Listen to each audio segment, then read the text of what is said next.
La entrevista del Telematutino 11, gente importante a tratar temas importantes. ¿Y qué tema más importante en todo momento que el tema de la economía? Nos complace recibir al doctor Pavel Isa Contreras, quien es ministro de Economía, Planificación y Desarrollo. Ratificado. Buenos días, Pavel. Buenos días, muchísimas gracias por tenerme nuevamente acá con ustedes. Esta vez con tu presencia, la otra vez. Sí, porque Pavel tuvo. Me hace difícil decir Pavel, pero es Pavel. Bueno, como quiera. Gracias, de cualquier manera. Bueno, muchas gracias. Pavel, yo sé que ustedes trimestralmente evalúan variables internas, variables externas y hacen proyecciones de lo que va a ser el año. Ya ustedes lo hicieron con el corte a julio. ¿Cuáles son esas proyecciones? Y ya también, ya ustedes tienen estimados para el año que viene. Sí, el nuevo, como se conoce popularmente, el nuevo marco macroeconómico, que se titula formalmente el Panorama Macroeconómico, que es un documento que prepara el Ministerio de Economía, Planificación y Desarrollo, pero que es discutido con los colegas del Banco Central y del Ministerio de Hacienda. Ese documento ratifica la previsión de crecimiento económico para el 2024 en torno al 5%. Y también ratifica que la inflación va a cumplir con el rango meta, estará alrededor del 4%, probablemente, como estamos viendo los datos, un poco por debajo del 4%, quizás entre 3.5% y 4%. Para el año que viene se hizo una revisión de la previsión de crecimiento y estamos reduciendo esa previsión al 4.75%, si mal no recuerdo, por 4.8%, en previsión de precisamente los efectos de la reforma, los efectos de corto plazo inmediato que las reformas puedan tener en el crecimiento, especialmente en la primera parte del año. Sabemos que este tipo de reforma tiene un efecto de corto plazo, especialmente en materia tributaria. La reforma tributaria tiene un efecto contractivo en el corto plazo, es decir, que se crece menos de lo que se hubiese crecido, es decir, de no haber habido la reforma, pero luego se retorna a la senda y probablemente se acelere el crecimiento, especialmente en un contexto en donde las finanzas públicas se verían mucho más claras. Sí, entonces, eso incentiva la inversión. La inflación es la meta también. El impacto, las estimaciones que hemos hecho de diferentes escenarios de reforma tributaria es que los impactos en la inflación son limitados y manejables. Igualmente también hay diferentes escenarios de impacto en pobreza que lo que estamos pensando es que es también manejable por la política pública. O sea, que no hay mucho mayor que la que está creciendo en este momento. Pero, es decir, o sea, la informalidad es el resultado principalmente de la ausencia de un dinamismo insuficiente en el sector formal de la economía como para absorber la fuerza o la suficiente cantidad de fuerza de trabajo que entra todos los años al mercado. Es decir, no así formalizar las empresas informales. No, eso es una tarea, pero no pensemos que va a resolver, que ajustar las regulaciones, ajustar al Estado, facilitar las cosas, es lo que te va a resolver el problema de la precariedad laboral, el problema de la baja productividad. Eso te puede ayudar a que un conjunto de negocios que están en el borde, que pueden ser formales, pero que no tienen suficiente incentivo, los puedas capturar. Pero el grueso de la informalidad está bastante lejos de la posibilidad de entrar en una relación con el Estado. Es un trabajador individual. Muchos de ellos, no todo obviamente, muchos de ellos del trabajo informal es un trabajo por cuenta propia, ¿ya? O una empresa micro. Entonces ahora va a poner la pregunta al revés. Si la apuesta pudiera ser a que se robustezca el sector formal, ¿cómo va a impactar al sector formal esa reforma laboral y esa reforma fiscal? Mira, que ya el empresariado hace años que ha venido con la prédica de que estamos fuera de competencia con los países del área por el tema de, por ejemplo, lo que cuesta tener una empresa funcionando aquí por los impuestos y demás, y del tema laboral, lo que cuesta tener un empleado. Yo creo que a la economía le cuesta mucho más tener una población desprotegida, tener unas recaudaciones tributarias insuficientes, que no pongan, que impidan que el Estado tenga la capacidad para proveer servicios públicos fundamentales. Pero no, otra vez, no es yendo detrás por decir, del trabajador precario, del trabajador informal, obligándolo a formalizarse que vas a resolver ese problema. No, y quizá incentivándolo a que Entonces, que por siendo eso formal pueda tener otros beneficios y facilidades. es un trabajo, digamos, de doble vía. Por una parte, impulsar el crecimiento, impulsar el desarrollo, la transformación, que las microempresas se transformen en pequeñas empresas, las pequeñas en medianas, las medianas en grandes, que crezca el sector, digamos, más moderno de la economía, ese que tiene capacidad de relacionarse con el Estado, por una parte. Y por otra parte, tú tienes que, como tú dices, y ahí estoy completamente de acuerdo contigo, tienes que repensar un poco la forma en que el Estado se relaciona con el tejido productivo.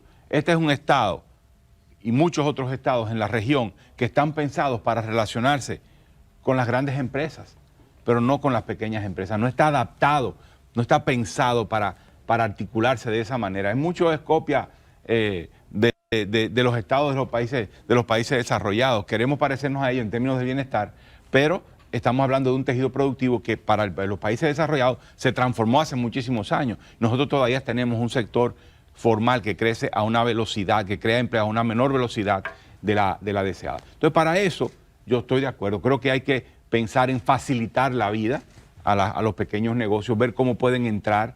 La idea no es ir detrás de la pequeña renta. Yo creo que eso es tenemos que evitar eso. O sea, si tú quieres que los informales se formalicen estableciendo una relación, por ejemplo, con la Dirección de Impuestos, no es para ir detrás de la pequeña renta. Es para que ellos compartan información, por ejemplo. La información es vital para tener una fiscalidad robusta. Pero para eso tú tienes que tener una dirección, una administración tributaria que tiene que ponerse a otro nivel.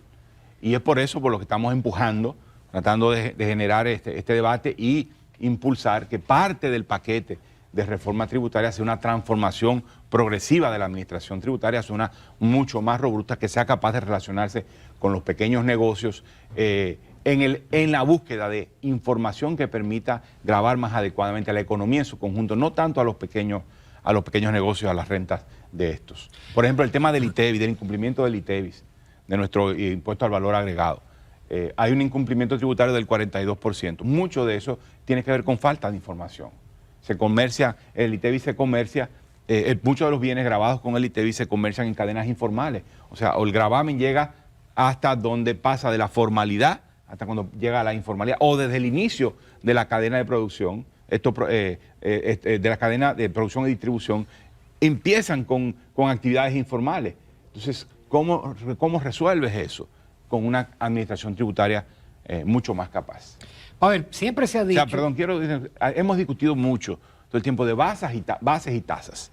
La reforma tributaria hay que graduar las tasas, o subirlas, o bajarlas, ampliar las bases, y hablamos menos de la capacidad de la administración tributaria para cumplir un rol mucho más robusto. Yo creo que ese es el segundo componente vital de un esfuerzo por poner a la presión tributaria en este país en una ruta ascendente. Es decir, la reforma tributaria, la transformación de la tributación en la República Dominicana, no la podemos ver, no la debemos ver como una transformación de un momento.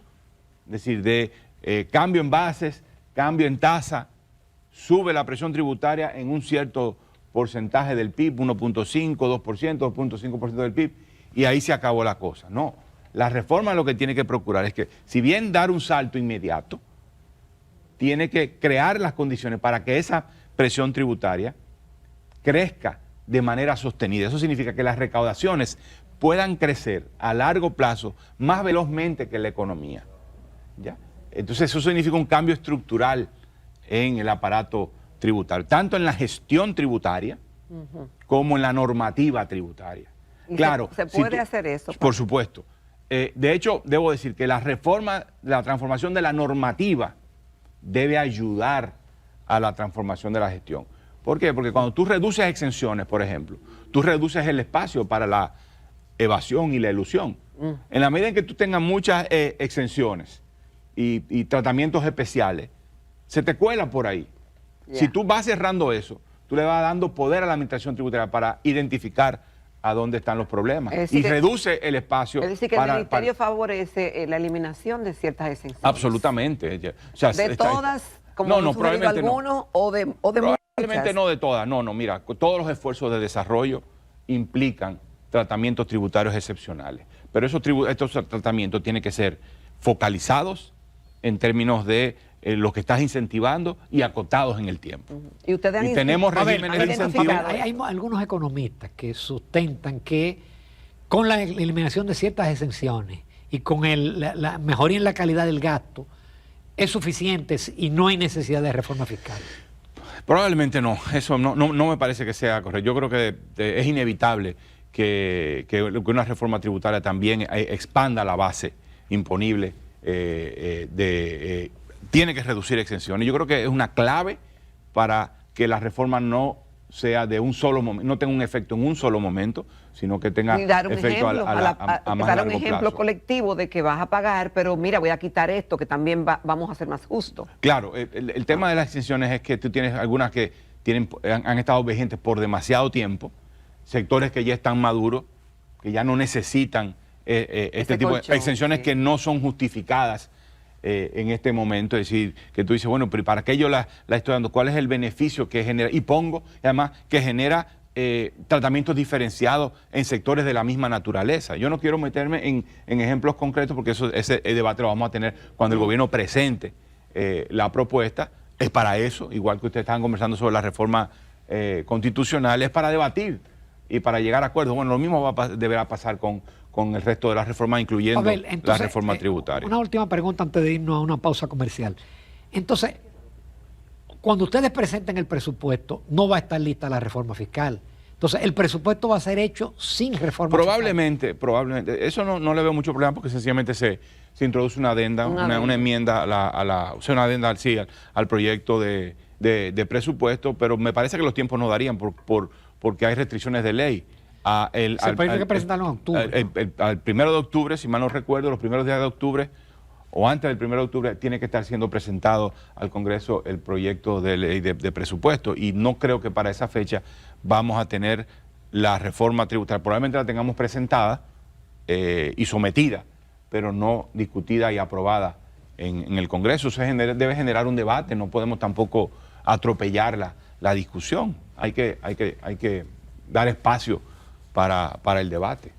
Nos vamos a una pausa. Todavía tenemos muchos temas de interés con el ministro de Economía, Pavel Isa Contreras. Continuamos esta mañana en Telematutino 11, muy complacido con la participación del doctor Pavel Isa Contreras, ministro de Economía, Planificación y Desarrollo.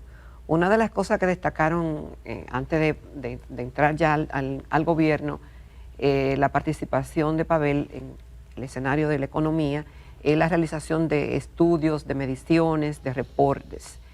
Y se suponía que lo propio iba a ser en el Ministerio de Economía. Y recientemente salió a relucir unas encuestas encargadas por ustedes donde medían diferentes áreas. Algunas de ellas con resultados no favorables al gobierno y sin embargo tuviste la valentía de publicarlas, no matter what, sin importar lo que dijera o que pasara. Ese insumo de los resultados de esa encuesta, para ver qué van a hacer con eso y cómo cayó el hecho en el gobierno de que tú publicaras esas encuestas con algunos indicadores que no favorecen al gobierno. Mira, como el tema del aumento de la corrupción. Al contrario, la percepción de corrupción, lo que muestra la encuesta es que la percepción de corrupción hoy es menor que hace unos años. Es decir, hay indicadores que son positivos. Te menciono dos. Ese de percepción de la corrupción es menor que hace 5 o 6 años. Pero que aumentó sí del 2022 lo que pasa al 2023. Lo que pasa es que en el 20 fue donde se produjo la mayor caída, un nuevo gobierno entra, luego sube un poco, pero sigue siendo notablemente inferior a las observaciones de antes de 2016, 2017, 2018. También la percepción de que el gobierno gobierna para unos pocos también ha disminuido. Pero hay otros que son realmente preocupantes. Mira, nuestro rol como ministerio es plantear la verdad.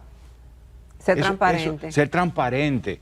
Es lo que te permite ganar credibilidad, no como gobierno, como Estado. Sí. El Estado dominicano necesita tener credibilidad frente a la ciudadanía. Y el diálogo con la verdad en la mano, con la evidencia en la mano, aunque sea también debatible, porque también hay discusiones sobre si ese instrumento fue el mejor, si la pregunta que hiciste fue... Esas son discusiones totalmente legítimas, pero esos fueron los resultados que obtuvimos. Podemos ir evolucionando y mejorando, pero estos son los resultados y muestran una realidad que tenemos que enfrentar. Hay una cultura política cultivada durante décadas en donde el clientelismo tiene una gran fuerza. Entonces, cuando tú tienes que el clientelismo tiene tanta fuerza en la sociedad dominicana, entonces los que toman decisiones están muy condicionados por esa relación con la ciudadanía, una relación clientelar. Es decir, una relación clientelar significa una relación de favores mutuos. Entonces eso tenemos que transformarlo. Si queremos mejorar la calidad de vida de la gente, avanzar hacia un país más habitable, tenemos que fortalecer la calidad de los servicios públicos. Y para eso necesitamos el estímulo político desde la sociedad, que la sociedad reclame los servicios como derechos y no como favores, ¿no? Entonces, o que el empleo responda a precisamente una relación entre el empleo público responda antes que a eficacia en la producir los bienes públicos necesarios, los servicios públicos necesarios a intercambios de favores políticos. Yo creo que eso, lo que hemos presentado ha sido bien recibido por la sociedad. Creo que el Estado, el Ministerio, pero más ampliamente el Estado y el gobierno es reconocido porque plantea las cosas con mucha claridad y le dice a la sociedad, esto tenemos que transformarlo. No es una labor del Ministerio de Economía en particular, pero está señalando un escollo que tiene el fortalecimiento del Estado, el fortalecimiento de la calidad de la democracia. Eso no es un asunto solo de que la gente así es que se comporta, es que la gente se comporta de esa manera porque por décadas ha sido la relación que ha establecido el Estado con la ciudadanía y eso tenemos que irlo transformando. Entonces lo planteamos a la sociedad, al público en general, pero también lo tenemos que trabajar con algunas instituciones, por ejemplo, con las instituciones educativas. ¿Cómo transformamos? Vamos trabajando la educación en valores ciudadanos, en valores democráticos, que vayan permitiendo crear una nueva generación de gente que entienda que la relación clientelar con el Estado es una relación problemática para el desarrollo. A ver, siempre se ha dicho, y tú lo repetías en muchísimas ocasiones, que esta es la economía que más ha crecido en los últimos 50 años, pero que sin embargo tenemos unas precariedades del tercer mundo. ¿Tú sientes que en estos 4 años, descontando el año de la pandemia, el crecimiento 21, 22, 23, lo que va de 24, ha tenido alguna expresión en una mejoría social? Sí, ha habido sin duda una mejora en la calidad de vida de la gente, pero eso sigue siendo insuficiente. Esto es una economía y ahí están los indicadores. Los indicadores, por ejemplo, de pobreza monetaria están en un mínimo histórico.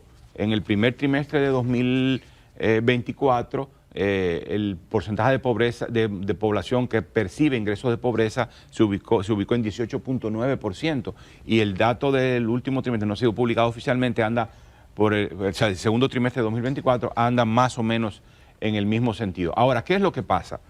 Que, y lo voy a decir con franqueza, esta es una economía que tradicionalmente, pero especialmente en este gobierno, ha logrado reducir pobreza monetaria.